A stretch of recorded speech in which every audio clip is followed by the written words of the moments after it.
It is time to get started. I feel like the person who's presenting needs no introduction, but I'm going to give her one anyway. We're hearing from our dear friend Rachel Muir, and she's talking about one of my very favorite topics. And she's talking about how to make your donors feel amazing after they donate to you and how to use that kind of initial contact after they've given to make them feel wonderful and inspire them to donate in the future. Before we dive into that whole presentation, though, I wanted to introduce myself. My name is Abby Jarvis. I'm part of the team over at QGive. I am looking in this attendee section, and I see a lot of really familiar names, which is wonderful. So just a note, if you are a QGive client, Rachel's going to talk about some things today that we can help you accomplish with your account. So if you have questions about how to use receipts or how to apply any of these concepts to your account, let me know and I can get you in touch with someone who can help. But if you are not a QGive user, I'm so excited that you're here. Everything you're going to learn about today applies to you as well. And if you have any questions, QGive user or not, drop those in the question box and we'll moderate those and go over them at the end of the presentation. A couple little housekeeping things, because I always get this question. You are going to get a recording of this webinar after the fact. It will also include a link to Rachel's slides. It will include links to a couple of resources that Rachel's going to mention today. And then I'll give you some other resources that will really help you as you set out on building a donor thank you process. So keep an eye out for that. That usually goes out within 24 to 48 hours.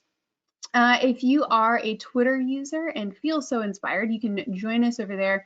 We're going to be tweeting the highlights of today's presentation on the QGive webinar hashtag. And then I also dropped Rachel's Twitter handle there as well. She posts the coolest stuff. I highly recommend you go follow her if you don't already. That being said, I am going to turn it over to Rachel. I cannot wait for you to hear what she has to tell you. And I'm so excited to get started. Thank you so much. I'm so happy to be with everybody today. I absolutely love Abby and I love working with QGive, and I'm super excited to get to spend time with each and every one of you. We're going to be talking about the lucrative art of saying thanks today. And this is a really important topic because saying thanks is really the key for you to get more donations from your donors. So I'm going to be giving you lots and lots of inspiration, and we're going to have a lot of fun today. And I want to invite you at any time today. You are welcome to post questions that you have in the questions box. I got some time reserved here at the end to cover your questions. So feel free, if you've got any questions, post them in there. This is me, and that's my email address, my Twitter handle. My website is rachelmuir.com. When I'm not helping people be better at their fundraising, which is my all-time favorite thing to do, I'm raising my twins. They're off in their rooms doing virtual school, so you won't be hearing from them today. They just turned 14. I do obviously all virtual training to help people up their fundraising game. I'm really passionate about fundraising, and I'm especially passionate about loving on donors, and that's what I'm here to inspire you to do today, because it's really the key to you building a great relationship with your donor, and your donor deciding more to you and upgrade their giving and stick with you for life. So that is, it's a really important thing, and I'm super, super excited to be talking to you about that. So you can learn more about me at rachelmuir.com. I do a lot of online classes and workshops, and you'll hear more about that in just a second here. One of the things that I started in the pandemic was doing a monthly workshop every month. So if you like today's workshop and you want to join me every month for a workshop, I do a 90-minute workshop every month. It's a new program that I launched, like I said, at the beginning of the pandemic, called League of Extraordinary Fundraisers. This month we're tackling creating a stewardship plan. Next month we're going to be talking about how to find and acquire new donors. And in April, we're going to be tackling email. So if you like this and you want a little bit more Rachel in your life, you can check out leagueofextraordinaryfundraisers.com. So here's all the fun that we are going to be having today. And you can download today's slides. If you don't want to wait to get them, you will get them in an email with the handouts from Abby. But if you want to get your hands on them right this very second, you can download those at rachelmuir.com/handouts. I'm talking about why thanking donors pays dividends. I'm going to walk you through the anatomy of a perfect thank you. I'm going to give you some thank you examples and makeovers, some of my thank you Hall of Fame examples, and some before and after makeovers. I love a good makeover, and I think it's a really and especially helpful tool to see before and afters. I'm going to share just maybe one or two tools to automate without losing the personal touch. I could do a whole webinar on virtual tools to delight donors, but I have a handout for you that you can download, and I'll show you that today as well, that just covers how to virtually cultivate donors. And of course, we've got time for your questions. So don't be shy about popping anything as it comes up to you today into the chat. I want to send you a big, huge thanks and virtual hug for just coming to a webinar about thanking donors. The fact that you want to be better at thanking donors says a lot about the amazing, compassionate, big-hearted human being that you are. And you're a complete genius for joining us, because this is indeed, and I'll show you in a minute, the proof that's in the pudding of why this really does help you retain your donors. This is, by the way, a real story. This photo that you're seeing of these two dogs, it was a news story about two dogs who became friends and comforted each other. Really, really sweet story. So here's like the $1 million question. What happens to your donors after they give? And go ahead and type into the chat. And again, we're going to use the questions box for any questions that you have, and I'm going to use the chat to like chat you up.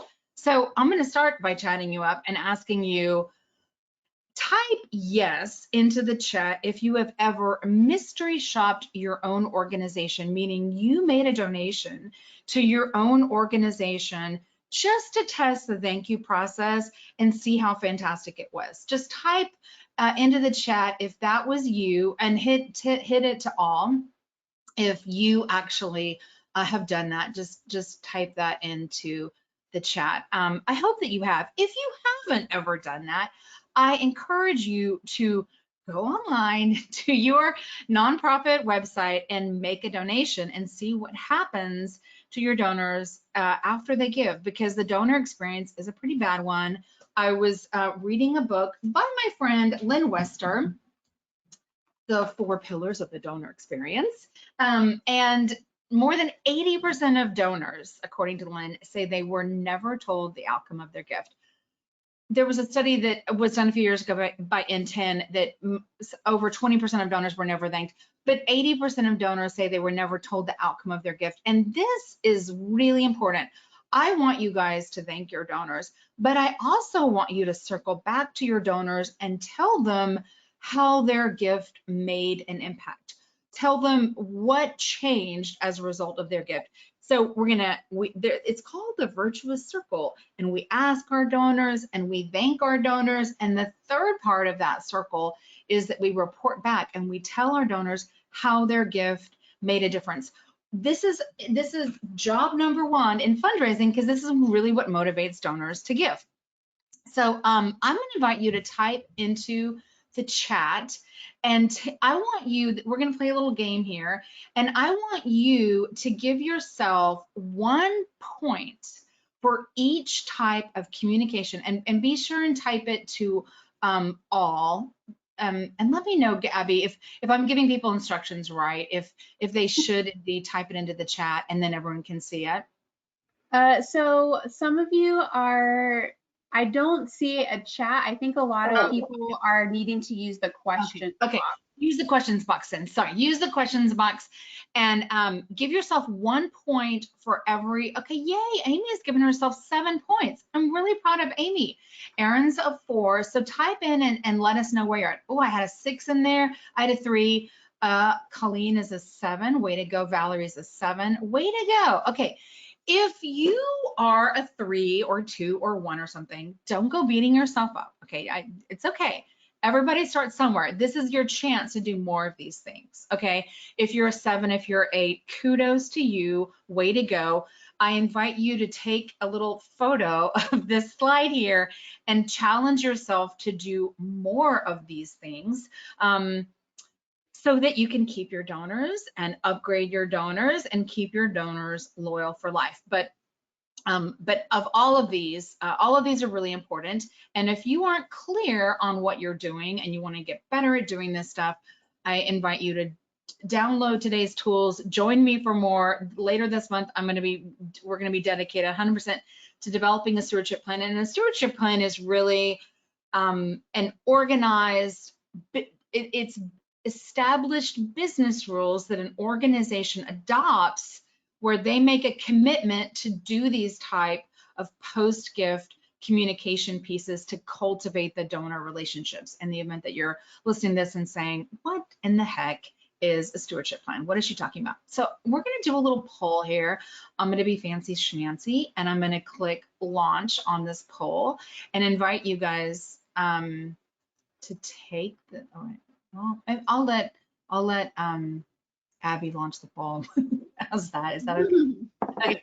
So you're going to tell me only answer one, okay? Because and maybe you do more of these things, but just pick one for the sake of knowing. Maybe pick the primary thing that makes you really roll out the red carpet to your donor.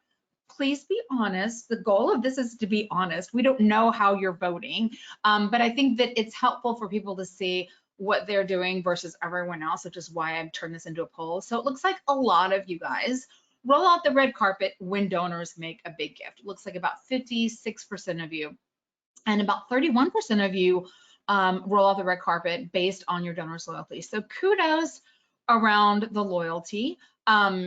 If you are, and if you're rolling out the red carpet because your donors are making a big gift, the thing that I want you to know and understand is that your donors don't know what kind of love and attention is waiting for them as a reward for making a big gift. So the hardest gift to get is the first gift, and you want that donor to keep making more gifts. The more gifts they make, the more the faster you can upgrade their giving, the more loyal you can make them. So it's really important that you do your best to maximize that first gift. So who wants to type into the Q&A what you think, what is the number one thing that you think makes donors keep giving? Type in and tell me what you think is the number one thing that makes donors keep giving. Just type in and let me know what you think is the number one thing that makes donors. Type it into the questions box, and I'm going to run over here. Let's see, I'm going to expand this so I can see it better. Megan said a commitment to the organization, feeling appreciated, the desire to help, our engagement, they feel engaged, they've got a relationship with the staff, they feel like they can make a difference. Okay, so I did say what makes donors keep giving. Okay, so what like keeps them loyal? What makes them stay loyal to you? So a lot of you are saying gratitude. Yay. Okay, one person up here is seeing, and it went by so fast. I think it was Rebecca Knowles wins. Rebecca said, thinking that they are making a difference. Donors, what they care about is the results that were achieved by their gifts. 75% of donors, so this is, you're thinking like, oh, what's good, what makes the most here? Is it going to be like giving is it going to be a brochure of my programs? Is that going to motivate them to give again? Is it going to be a message from my board chair? Is it going to be some history? No, it's knowing that their gift actually made a difference. This is research from Penelope Burke. This is really well documented. So this is why I'm like a broken record over here on, yes, you're going to ask your donors, then you're going to thank your donors, then you're going to tell your donor what the result was that was achieved by their gifts. And I encourage you, when you're writing your appeal, to write your thank you letter and write your report back, your letter where you report back to that donor and tell the donor what their gift accomplished. Do all that at the same time. So just like your shampoo bottle has it says lather, rinse, repeat, you're going to ask, you're going to thank, you're going to report back. It's a virtuous circle. And it's a circle because if you've asked and you've thanked and you've reported back on how their gift made a difference, then that donor's ready to be invited to give again, but they're not ready to give again until you've asked, until you've thanked them and you have reported back. So if you type into the questions box, if you regularly send your donor a letter after the thank you where you tell your donor what their gift actually accomplished. I see a lot of organizations that are thanking donors, and that's great.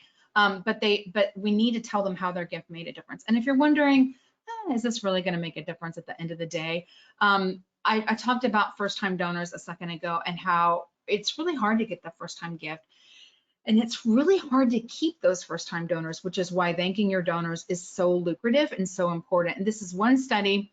First-time donors who got a personal thank you call in 48 hours were 4 times more likely to give again. So type phone if you make personal phone calls to first-time donors. Type phone into the questions box if you actually do that, and then we can brag on you. But you can see that this really actually works. First-time donors, it's a 400% improvement from other donors. You want that first-time donor. You worked hard to get that first-time donor. You want them to give again. So pick up the phone and thank the donor. I'm a big fan of my stewardship plan of not organizing it by gift amount, but organizing it by the longevity of the donor. Are they a first-time donor? Are they a second-time donor? Are they a monthly donor? You want to put more love and attention on those first-time donors so you can get them to make more gifts. If anyone is thinking thank yous aren't important, and we're going to get way into the anatomy of a thank you and what makes it great, and I'm going to give you some copywriting tips to help you.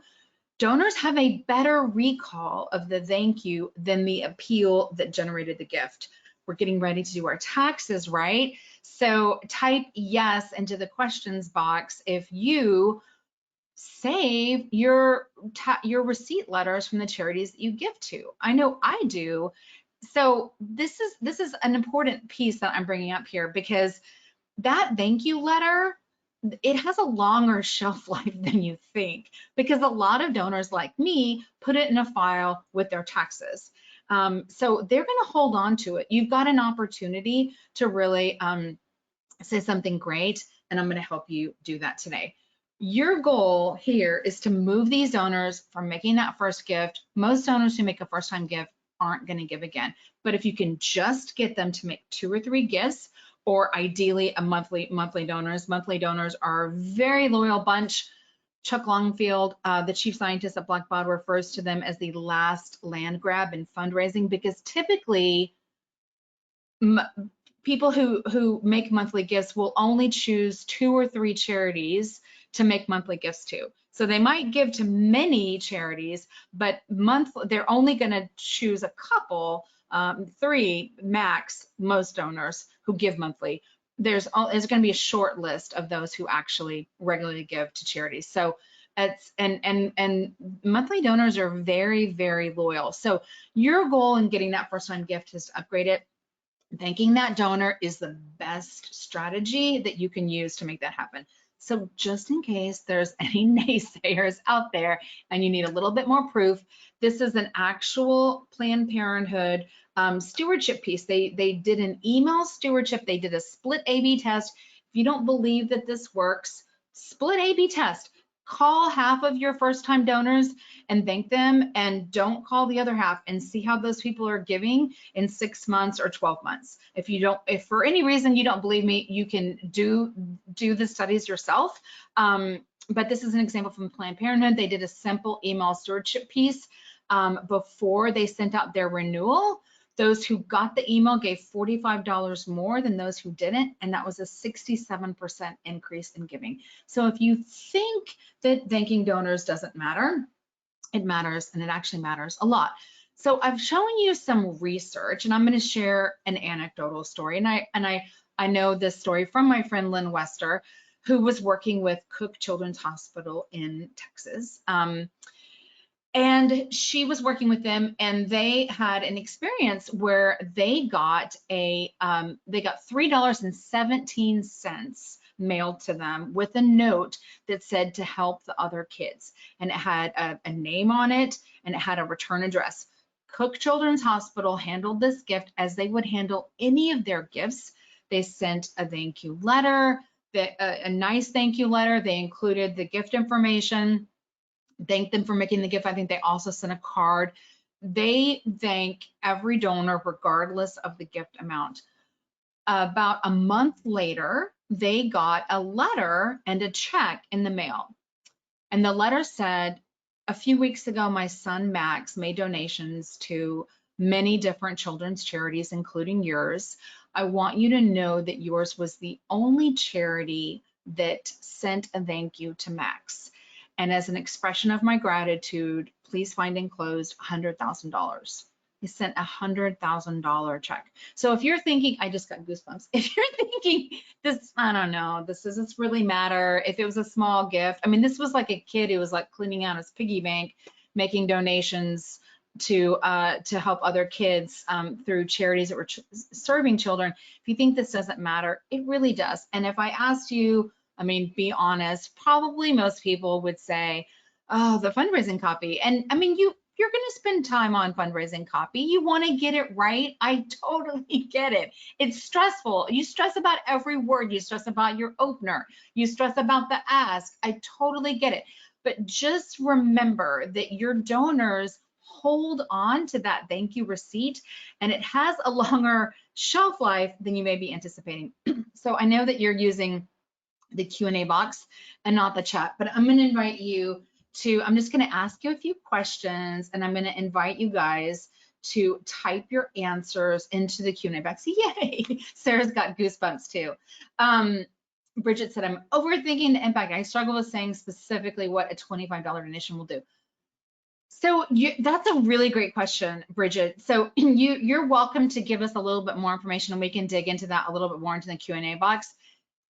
I would give the donors credit for something tangible that you can give them credit for. Like, your gift helped do X. Your gift helped give a mother whose child was receiving treatment a healthy meal and a place to stay, a warm bed to stay right next to the hospital so she could be with her child. Like, I know that my $25 gift didn't pay for the entire Ronald McDonald House, but my gift helped make that happen, right? So maybe that, but feel free to give us more information.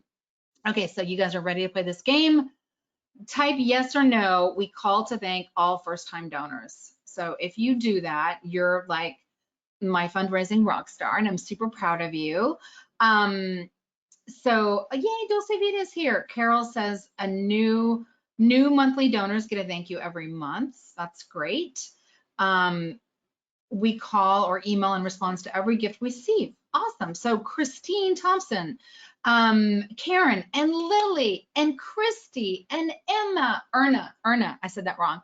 Way to go, you guys. Some of you are not doing this, but you could knock these out in like really record time, and you would probably, I mean, you saw it, 400% increase. I'm not making this up. This is a study. You can read about it in Tom Ahern's, but first-time donors who got a personal thank you call were 4 times more likely to give again. Do you want to make them 4 times more likely to give again? I think you probably do.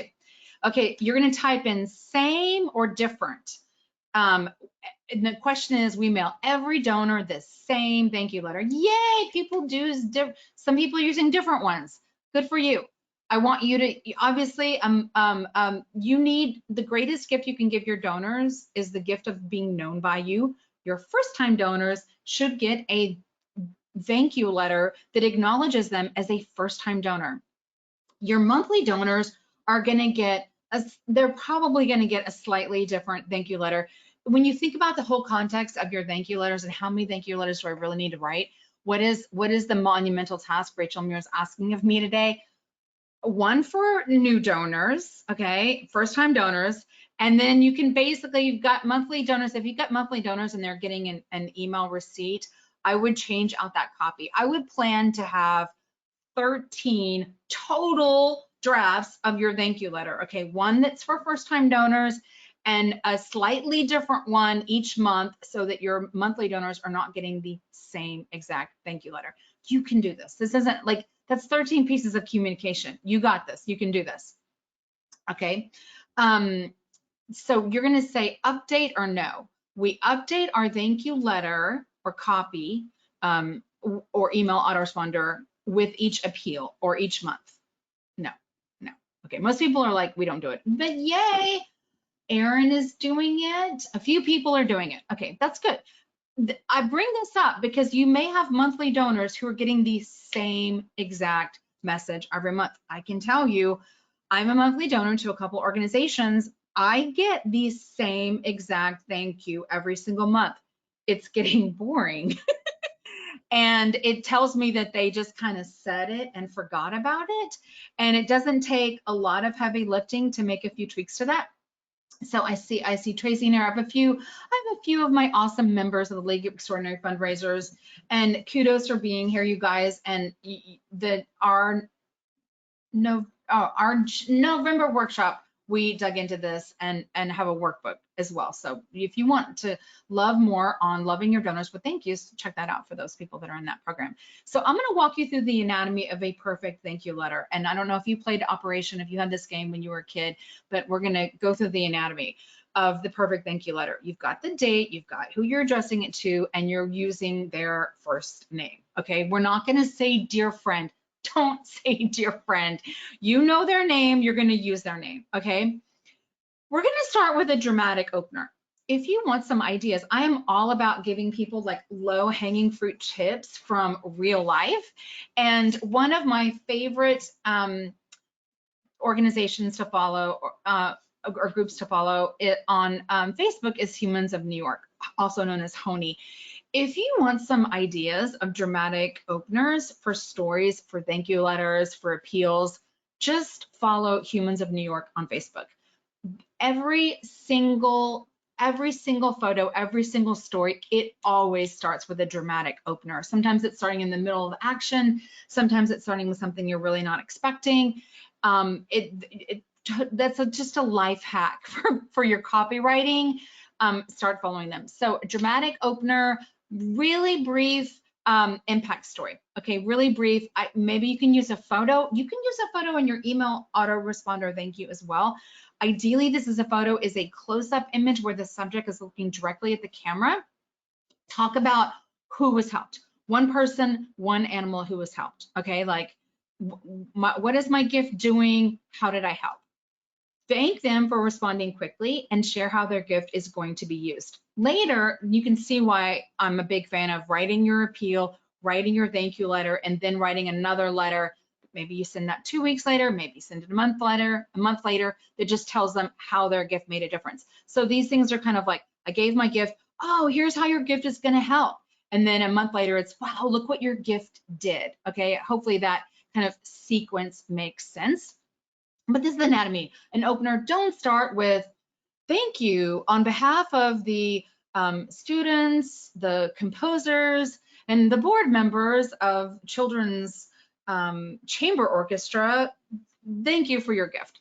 Start with something I'm not expecting, okay? Like everyone starts their thank you letters with on behalf of the blah, blah, and blah, thank you, or they start with thank you. So start in the middle of the action, or start with an unexpected narrator, or start with a compliment to the donor. You just did an amazing and generous thing. Thanks to you, now blank. Because of you, blank.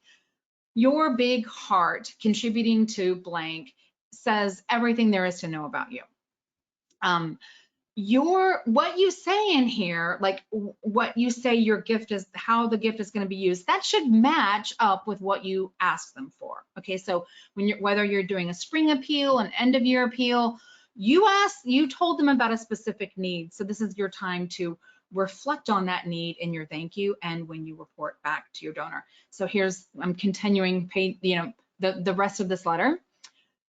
Your communications are a mirror, and how is your donor going to look when they look in that mirror? Are they going to look kind and generous and big-hearted? Emotion is what works in fundraising. It's the only thing that works in fundraising. This is the time to be sappy. This is the time to reflect back on their kindness and their compassion and their loyalty and their dedication.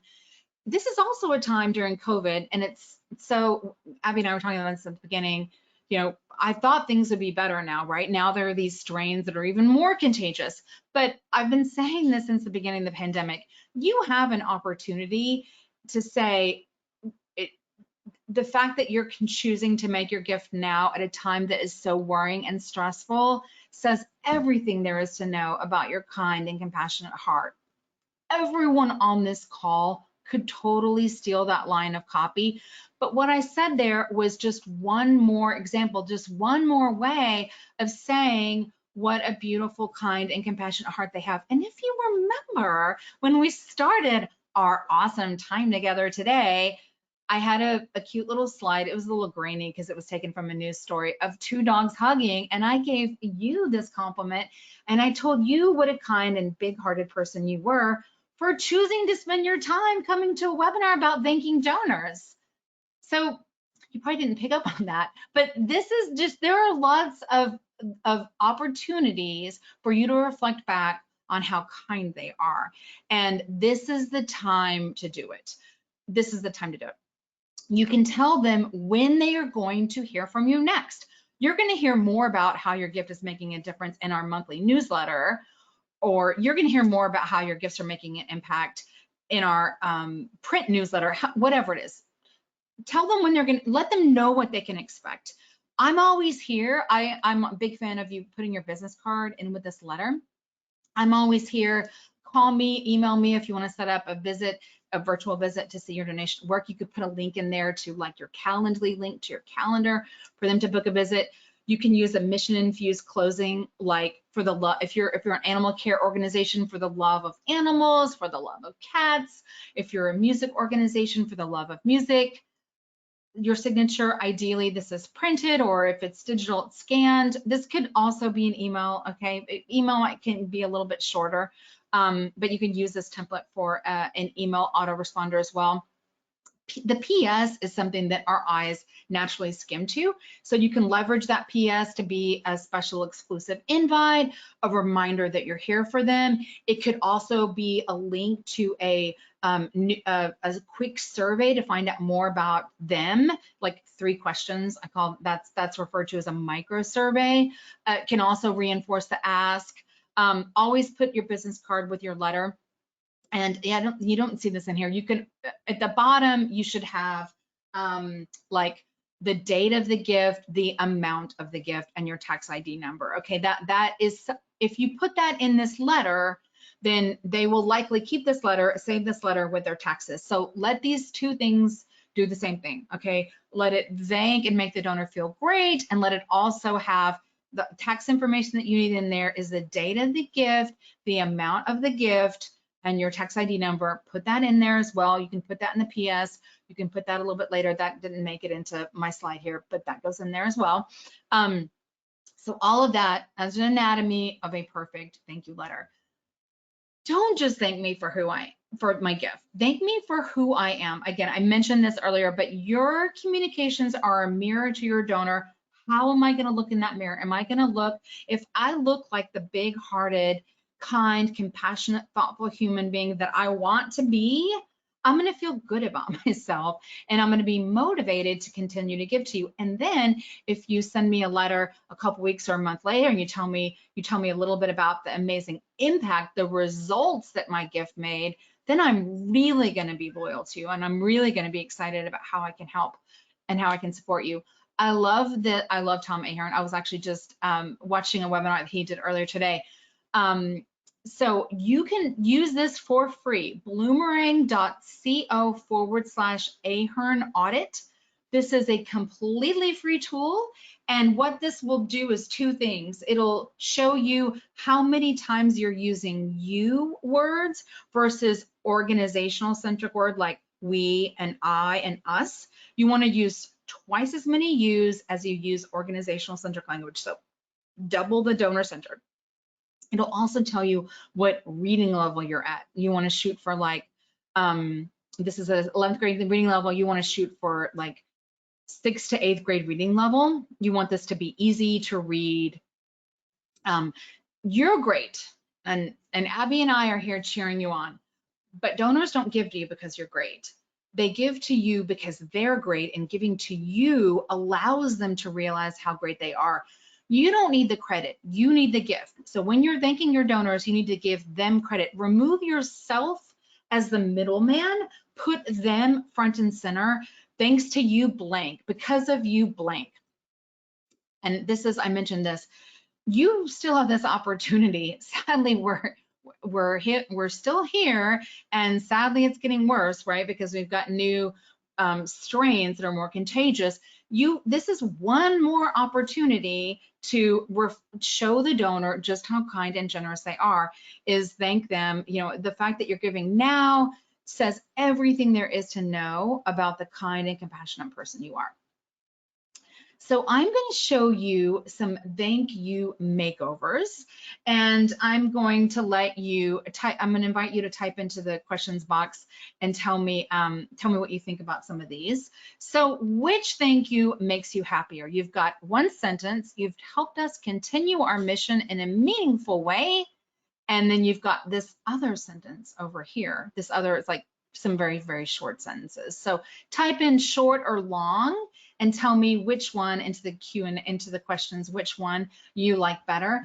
And I'm gonna ask Abby some of those questions that like meatier ones. If you flag them, I will definitely cover those at the end. Yay! So everyone is like, yeah, the long one, Rachel. The long one makes me happier. So it's still short copy, and that's kind of a good example of what you can use in an email autoresponder. This is the monthly giving receipt that I'm getting. Sadly, I'm getting this short one over here on the left. I used to get this nice longer one, but this organization lost their deputy director, and also just lost a development person. So sadly, I'm getting the short one and not the donor-centered one. And I have a guide here, rachelmuir.com/thank you, and it's loaded with do's and don'ts. So it's loaded with do's and don'ts of what to write and what not to write in your donor thank you letter. So this is a before. It's got a pretty boring start. This is the kind of a common start in thank you letters. Thank you for your generous gift. I mean, that's factual information that giving this much money on this date. That factual information of how much I gave in the date needs to be somewhere in the letter, but we don't want to lead with it, right? It's got a lot of we language. I highlighted and drew arrows to the we language. They used we almost twice as many times as they used you. There is a lot of emotion. It's really just very factual. And there's a lot of emotion with being homeless and getting or not having a permanent place to live, and having people build you a home and getting the keys to your new home, and being a kid who doesn't have a place to live and suddenly having a house for your family. There's a lot of beautiful emotion that can make donors feel amazing. So that's the before. Pretty boring, very organizational centric. It has this quote, which is kind of interesting, but the quote doesn't really do, none of this does anything to make me feel emotional or invested or like the hero that I am as a donor. So here's an after, and I told this super short story. One day was everything fine for Odessa. The next day she's a widow, she doesn't have an income, she doesn't have a home. I popped in a picture. I used immersive storytelling, really short sentences. I gave the donor credit. Thanks to you, she's got a home. Because of you, families all over Cabrera County are finding homes and hope. Your kindness is giving her literacy classes. Now home ownership is in her grasp. So this is very, very different. She's looking directly at the camera, scan signatures. I'm leveraging the PS with a special invitation to come by and meet amazing clients and volunteers just like her and see your donation at work. So you can download this. Again, it's rachelmuir.com/thank you. I walked through do's and don'ts. I'm going to walk you guys through a few examples of how you can automate, simple ways to automate without losing the personal touch. And I'm going to share some tools with you as well. So low-hanging fruit, personalize. I can't tell you how many email autoresponders and letters I get that are dear friend. Thank you letters and appeal letters. This is not hard to do. You want to test your personalization tags to make sure you get it right. But that's really low hanging fruit. This is an example from my own email. I use Active Campaigns, and yeah, I just click that button right there that says personalize, and I click first name, and boom, it's like magic. It's just one simple button to make that happen. So easy to do. Personalize with their first name. This is an example from Next After of personalizing the salutation, which actually generated, let's see the math here, 270% increase in clicks. So using their first name, dear Rachel, dear Jeff, is going to get you more opens. Another option for you in personalization is using personalization in this subject line. You amaze me, Rachel. You're so kind, Abby. Abby, you just did a great thing. We're so thankful. Abby, we just got your gift. Thank you. Putting that personalization in the subject line for your email thank you, low hanging fruit, easy, simple way to automate, because this is an email thank you autoresponder while still doing the personal touch. This study side by side, 137% increase in opens with that first name in the subject line. For an email autoresponder, do it. I frequently use personalizations in the body of my emails. I use personalizations of a first name in the subject line sparingly. I don't do it every email. People might get sick of it, but it's totally appropriate to do it in an email thank you autoresponder. May also help you avoid landing in a spam filter. This is an example of just popping in a photo into an email autoresponder. This is an organization that's serving kids with outdoor education. Totally appropriate. Again, simple photo, one person in the photo, or animal, if it's animal, looking directly at the camera. Now I'm going to share just a couple of communication tools. I could do a whole webinar just on communication tools. So I'm going to talk about texting, and I'm going to talk about video email, and I'm going to invite you to type into the questions box if you've ever texted a donor. Type into the question box if you've just yes or no if you've ever texted a donor. And let's see what people are saying here. Scrolling all down.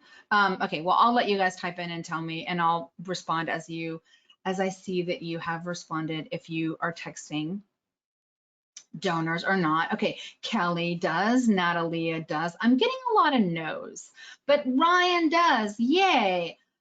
Kim does. Okay, mostly I'm getting no's. Diane said, yes, not good at it yet. That's okay, I'm gonna show you. And yes, there are free resources. I'm going to share some of those, and we've got lots of free resources, so don't worry. So I used to ask this question. I used to just go straight into like introducing the idea of texting donors, but I found that some people acted like I had just said something like racy or inappropriate, and people are having these like emotional reactions. Legit, you guys. Texting is the 21st century version of a phone call. Okay, we text like all the time, and it's a really good tool for stewardship, and it's a great tool to stand out in a thank you. Imagine if you made a donation to the ARC of Boston that was helping people with intellectual disabilities. Imagine if you made a donation and you got this thank you text message with this photo of this volunteer getting a hug from Charlie. That would warm my heart. These are some actual examples from my friend Julie. I'm doing an awesome webinar with her on the do's and don'ts of hiring a consultant next Tuesday. If you're interested in that, you can find out more at rachelmuir.com under webinars. It's a free webinar. It's going to be a lot of fun. She has spent most of her career in animal care. And look at this. Imagine getting a happy anniversary text message from an organization that you give to with a, hey, a year ago you made your first gift. That is low-hanging fruit way to completely wow your donors and help upgrade those donors and keep those donors loyal for life. So those are some examples using a photo. Here's some reasons why I want you to text your donors. And for my friend who asked for the free guide, rachelmuir.com/virtual. And for those of you who are like, I want to do this, and of course you can text anyone for free. One of the tools that I mentioned in here, and I'll show it to you in a couple slides, there are tools that allow you to do this, and know that this is not a mass texting. This is one-to-one texting. It doesn't have a message that responds that says, you know, like, if you want to opt out of these messages. And I know that even in the QGIF platform, there's texting options within their platform as well. So texting donors is a really great strategy for stewardship. Your open rates average 98%. If you think that texting was for millennials, you're wrong. 94% of seniors send text messages weekly. My mom does everything. She doesn't even open up her computer anymore. She does everything. She texts me instead of calling me. I won't let it hurt my feelings. You're 8 times more likely to respond than voicemail or email. 95% of texts from businesses are read within 3 minutes. So just something for you to consider, just putting it out there. Becky asked, what's better, texting? Oh, so Becky, yeah, I'm gonna show you in just a second here. I'm gonna give you one more example of an organization doing this. Okay, here's an example if you can't use photos. Hey, it's for Rachel from Forever Homes for Foster Kids. Obviously, they can't use photos. I'm thinking of you, want to make sure you're okay. How are you doing? You know, it's kind of sad, but like, I made this example back in April, and now we have this more resistant or more contagious strains. It's even more, it's just as appropriate to do a check-in text now as it was then, right? Because we're still knee deep in this. So that's an example of just like a check-in text, but you can totally do it for stewardship. It's a great way to stand out. This is an example, Team Rubicon. If you make a donation online, on your mobile device, if you make a donation on your mobile device, they understand that you are a mobile donor, and they will respond to you if they have your mobile number. And thank you. So there are brilliant organizations that are out there using this. This is a tool that you can use. It is textology.co, kind of like Bloomerang is .co. And you can, to answer Becky's question, Becky Finn, you can manage all of this from your inbox. Replies go to your inbox. You can send all this through your inbox. You can upload a list. It'll identify whether it's a mobile number or a landline. You can copy and paste the same message. It's perfect for stewardships. You can do a free 30-day trial. I found out about Textology through my friend Lynn Wester. I picked up the phone. There's a phone number on their website. I picked up the phone and called them because that's the kind of person I am. The CEO answered the phone. His name is Justin Berry, super nice. And I told him what I do for a living, and he was like, hey, I'll give anyone who wants to try it out a free 30-day trial. So for my friend who wanted a free trial, you can absolutely have a free trial. My last tip, and then we're going to go to questions, how to send out in a busy inbox. I love video email. I use video email sometimes 10 times a day, sometimes once or twice a day. It saves me so much time. I love BombBomb. It's bombbomb.com, B-O-M-B. Yay, Heather says, I love your video email. When people join my League of Extraordinary Fundraisers program, I send them a video email to like welcome them and say hi. And so I'm addicted to it. I mean, I use it a lot. And it's a great way to stand out. For me, it's a way to build relationships with people. And for you, hi, you want to build relationships with donors. This is low-hanging fruit. You can do a free 2-week trial. BombBomb is $479 a year. That's their nonprofit rate. I think that is money well spent. Another newer player to this space is Grativid. You can check them out at grativid.com. Very, very easy to use tool. Grativid is a little bit more expensive than BombBomb, and I recommend Grativid if you are an organization that wants to collect a lot of videos from the field and you want an easy way to string those videos together. Their tool makes that so seamless, so effortless. Yay, Emily's using Grativid. Way to go, Emily. So you can find out about these tools. You can download this. It is rachelmuir.com/virtual. I'm going to show 3 examples from my Fundraising Hall of Fame, and then we're going to get to your questions. So you can download this, rachelmuir.com/virtual, onto the Hall of Fame.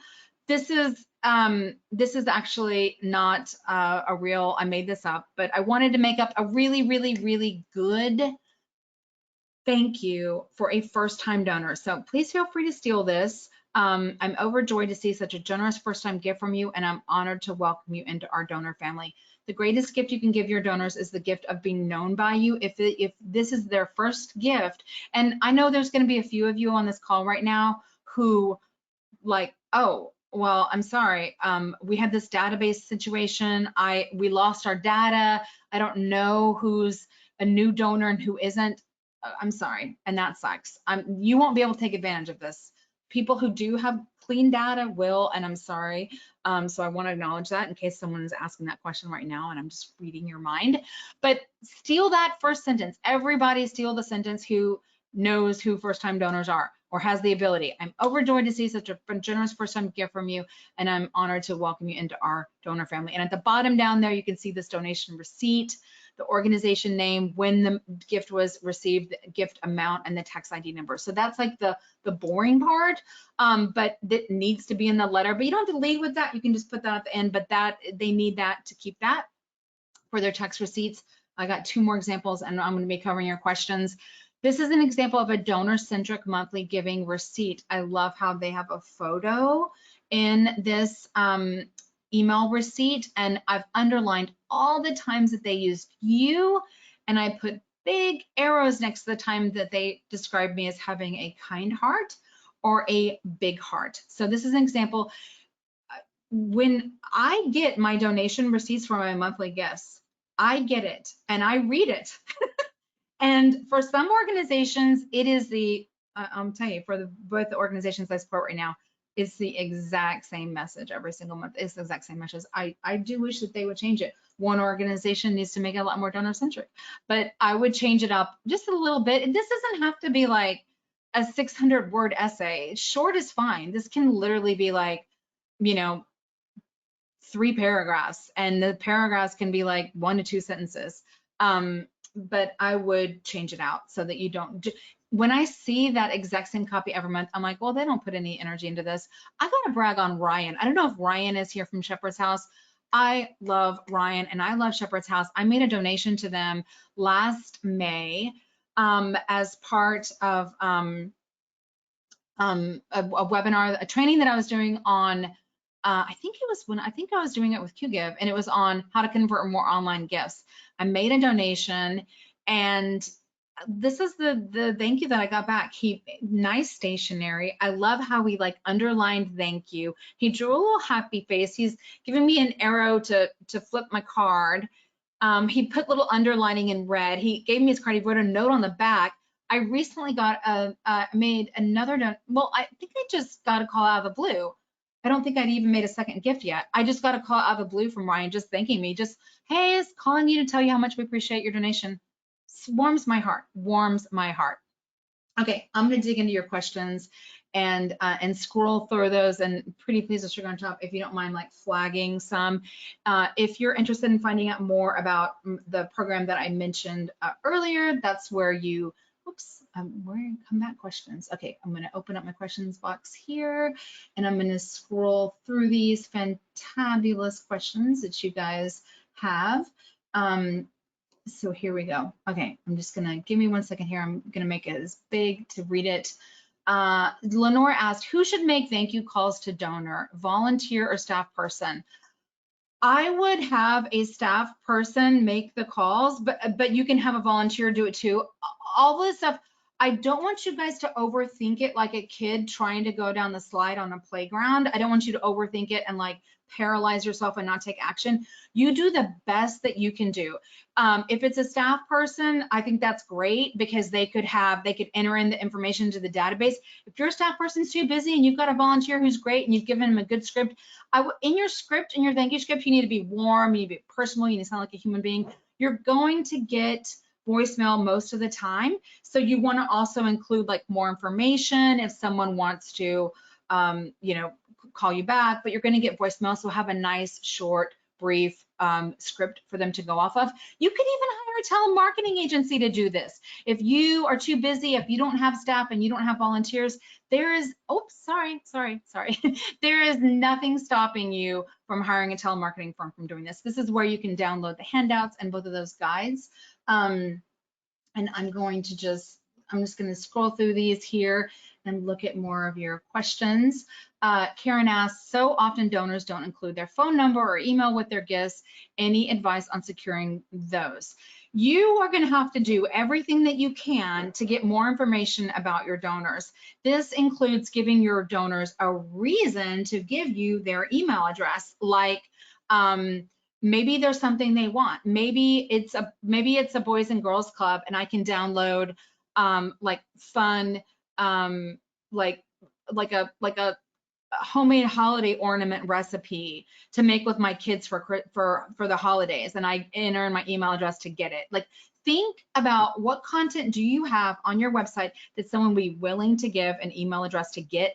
Ask for emails often. You could do a donor survey, and in your donor survey, here's a strategic thing. You could say, you're more likely to get an email address if you say, this is the email we have on file for you. Is this correct? And you have like, you know, rachelgirl@rachelmuir.com, or like, you know, like Abby Jarvis smiles at abbyjarvis.com. You can make it up, right? But like have something that she's gonna be like, oh, that's funny, but no, that's not me. I'm not Abby Jarvis smiles at abbyjarvis.com. You put something in there. Anyway, we could do a whole webinar just how to do that, but you have to be working that all the time, as many ways as you can. Ochella asks, what should the salutation to use for a donation that is coming from an organization company who have no contact person? This is hard. So maybe you've got some Facebook donations and you don't know who it's from, or maybe you've got some donor advised funds. So this is hard. It's really hard to thank if you don't know who you're thanking. But you can just say, I don't say dear sirs. You can just say,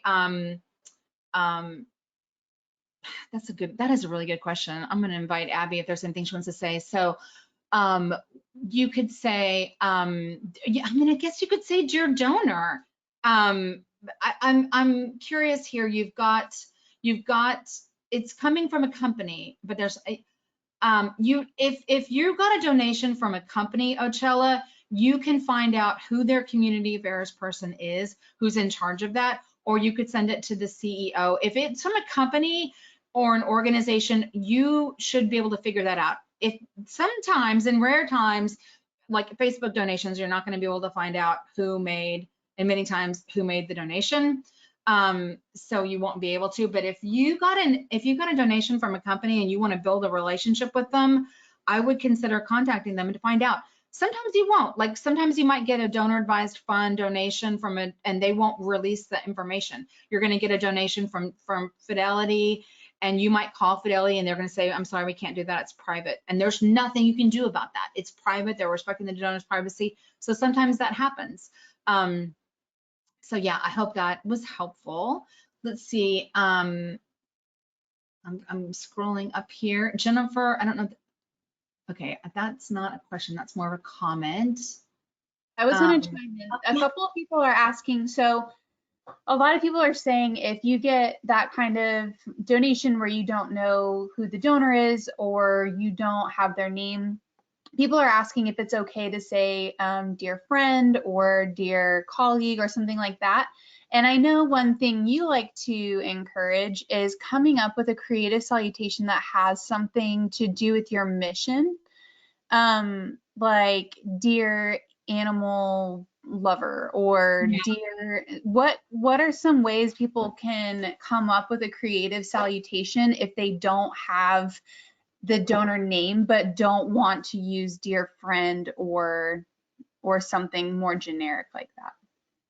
Yeah, I mean, you could say dear, it could be related to the mission, like dear animal advocate, or dear, you know, it could be dear friend of, you know, Girl Scouts, or, you know, I mean, I'm a little confused here, and I feel like I want to make sure there aren't other questions we should address here, because the reality is, if you don't know their name, how do you know their address? I mean, if it's a company, you need to figure it out. If I don't, maybe the person who is struggling with this wants to tell us a little bit more information about the donations. You know, it is common that there are some private donor advised funds where they will not tell you the name of the donor, and there's nothing you can do. And you could send a letter back to Fidelity Charitable, thanking them, but nothing's going to happen.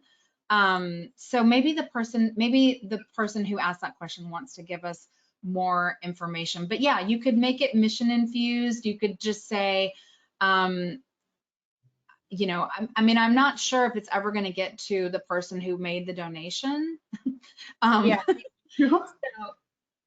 So yeah, that's kind of a rare obscurity. I very rarely, I feel like it's rare that people have a huge problem with that, but there are certainly instances, especially with donor advised funds. So I'm going to let them, if they want to, yeah, Schwab and Fidelity. That's when it comes to donor advised funds, you won't be able to thank that person, and that's because it's private. And I'm sorry.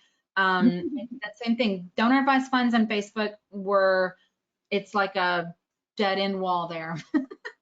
It's a dead end wall because they're not going to give you that information. Some organizations choose to use their own donation page instead of Facebook's. And sometimes, you know, maybe that doesn't hurt conversion. It could hurt conversion. It's a choice that you make. So, yeah, someone said that sometimes gifts go through PayPal and people don't set their full name. Yeah, if someone stays anonymous, then that's their choice. Deb asked a really great question. She asked, what are your thoughts on swag for donors? This is a great question, Deb. And if I, oh, I love Abby. Abby said, what's up, Buttercup, as her salutation. Go, Abby. Deb asked, what are your thoughts on swag for donors? If it aligns with your mission and it's affordable, it's fine. I'm a monthly donor to an organization, and they sent me this little kit of bookmarks, and the bookmarks had like inspirational quotes, and it came with ribbon, and the bookmark was hole punch, and so I tied the ribbon in the bookmark, and it was a nice little memento, and it was like a craft thing that I could put together in less than 5 seconds. That's a totally appropriate gift. So maybe it is a photo, maybe it's like at Girl Start, we would do like photos in inexpensive frames. We would have the girls make frames at camps and send it to donors. We did like one time we did like some inexpensive magnetic frames. If it's something that is affordable and that it fits in with your mission, it could be as simple as a nice card, a nice photo with a personal note on the back. You don't have to spend a lot of money, but it could also be something that relates to your mission, like a map of your tours, a map of trails that you could take from Friends of the Blue Hills, for example. Awesome. Okay, I'm going to scroll up and see if there's any questions. I feel like that was a little rabbit hole there on the what do I do if it doesn't have a name, and I want to make sure if you ask a question, if it's helpful, I pulled some questions because the chat was moving so fast, so I pulled some. So one thing that we know is really powerful, we know how important and how impactful a phone call can be. What is a good alternative to phone calls if you are not requiring your donors to give a phone number? Sure. Yeah. Absolutely. Do a video email and do a letter. Do a great letter. Address it to the donor. I'm going to answer this. Dana said most of our constituents doctors, we address them as doctor, last name. Okay to use first name and salutation.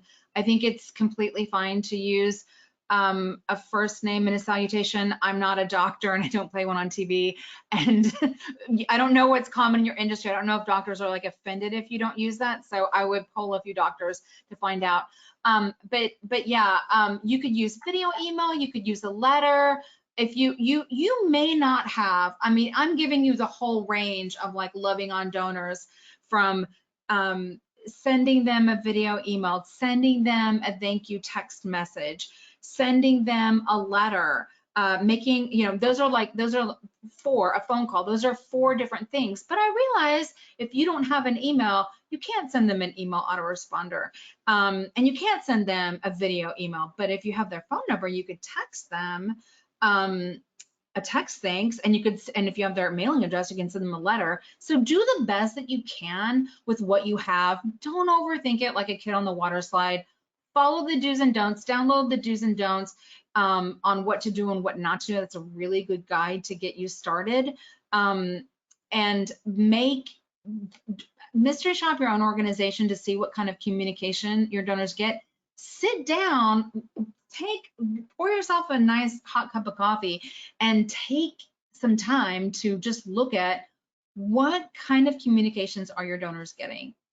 Are they getting, is it like, I mean, if you think about it, think about your donor journey. Are they getting, do I have a stewardship plan? Do I have business rules to thank my donors? What is the, how many times are they thanked? Or do I report back to them and tell them how they made a difference before I make another ask? Like, what is happening in my donor journey and what are my opportunities to enhance it? A lot of people set it and forget it, and they don't look at their autoresponders. They haven't revisited what their email autoresponder says since, you know, the Obama administration. And a lot of time has gone by, and you want your thank you to be well written and meaningful. And if you're doing specific campaigns, your thank you can reflect and should reflect back on what it was that I gave to. What I gave to this, and now this project is doing this. So just a few helpful tips, and I'm happy to answer anything else. I'll scroll through here on the Q&A box. Oh, Christy said, for monthly donors, what is your advice on how often to send a thank you letter? What I get as a monthly donor is I get an e-receipt, and then I get, I'll tell you, from the organizations that I support as a monthly donor, I get an e-receipt every month. They haven't changed the text. It's really too bad. I get once a year, like around Christmas time, I get a little kind of special kit with just things that I mentioned, like the bookmark. I just nice things, affordable things, just thanking me for my gift. I get their e-news that they send once a month, and then occasionally I get like a report from when they have special news to share, like a report from the CEO. So that's I'm fine with that. I'm completely fine with that. But you don't want to be sending. I know one organization was sending thank you cards, the exact same thank you card, a physical thank you card, to their monthly donors, and every month the donor got the exact same thank you card, exact same copy, exact same card. I mean, you don't want them to do that. You don't want that to happen. So that's why it's worth it to be thoughtful. Mary, okay, yay. Mary asked, I would love your thoughts about handwritten thank you notes. I'm surprised it hasn't come up. So if you want to do a handwritten thank you note, absolutely go for it. Make sure that you sign your name and put in your business card. You saw the example from Ryan from Shepherd's House Ministries of an amazing thank you card that he wrote me. If you have the time, do a letter and do a thank you card. Go for it. Like, I don't want to overwhelm you. I feel like I always come with so much information already. And sometimes people get really paralyzed, like a kid at the slide at the playground, and they're like, oh my God, what should I do? So that's why I only mentioned the example, Mary, but I don't want to overwhelm it or make it too overwhelming for people. Think about your first time donors, think about your monthly donors, think about the communication, put yourself in your donor's shoes, make a mystery donation to your organization, see what happens. Carolyn said, do you have examples on writing appeal letters for potential donors? I actually do. I have a whole guide to writing appeals. And if you want some help with writing appeals, this is a program that I do. And we did a whole workshop on writing email appeals. So yes, but we're actually technically at the end of this workshop. And this was about thanking donors, not appeals. And I'll describe one more question. Unless, is there a question that you want me to cover that you flagged? Well, one was asking how you got people to kind of opt into text messages. Do you need to have them opt into text messages if you are texting them from your personal phone? I know in the QGIF system, when we send outbound messages through outbound SMS messages through our platform, they do have to opt in. But how do you handle that if you're doing like a one-off text message from your personal phone? Okay, so this is a great question. Kudos to the genius that asked this. You do not, using a system like Textology or your phone, Textology is going to allow you to do all of this from your inbox. It's kind of designed for you to give a one-on-one personal touch to a lot of people, but it's not a mass text. It is a one-on-one text. If I use my phone, I do not have to have permission. All I have to have is their mobile number. And if you write a nice thank you letter like the ones that I showed you guys, people are just going to be happy. I did this. We should have made people do this at the beginning of the webinar. We should have made people send a donor. Okay, if you're still with us, you love us. So it's Valentine's Day next week, right? Abby and I are inviting you right now to take our challenge. For all the people that are still with us, I'm going to invite you right now to send a donor a text message and just say, hey, it's whatever. It's Jacqueline, it's Christy. I'm just thinking about you and how grateful I am, how grateful I'm thinking about you, and I want you to know how grateful we all are here at blank, Manatee Club, Boys and Girls Club, whatever your organization. I'm just thinking about you, and I just want you to know how grateful we are to have your love and support. Just say that. Just send it right now. Tell me what happens. Just go ahead while I'm answering these questions. I challenge you. I dare you right now. Send a nice, sweet text and tell me what happens. I did this once live back before COVID at a fundraising conference, and it was like setting off all these love bombs in the room. People are like, oh my God, my donor just said that they're crying, that this is the sweetest message they've ever gotten. You have an opportunity to make your donor happy. So my advice is just send them, take on my dare, just send a sweet little message just as you're thinking about them. But back to the question at hand, and the answer is Textology, you do not have to have permission. These are one-off messages. You can just copy and paste the same message, kind of like in Gmail. There's like canned responses. In BombBomb, there's snippets where you can just paste and it'll generate the same message. And you can use that to gain a lot of scale and efficiency. You can send it directly. But if you use a tool like Textology, you don't have to have their opt-in permission to do this. This isn't a mass text message. This is one-to-one. You don't have to have their permission, and these are one-off messages. So you're literally sending one message at a time. You can send it all from your inbox. You don't have to send it from your cell phone, and you can respond if they write you back and say, oh my gosh, you're so kind to be thinking about me, Ochella. You can respond to that, Ochella, from your inbox as well. Perfect. That's so cool. Yeah, that's such a good alternative because I don't know, I'm sure a lot of people feel the same way. I don't like sending like board related text messages directly from my personal phone number, but I would be totally thrilled to do it from my inbox. That's so handy.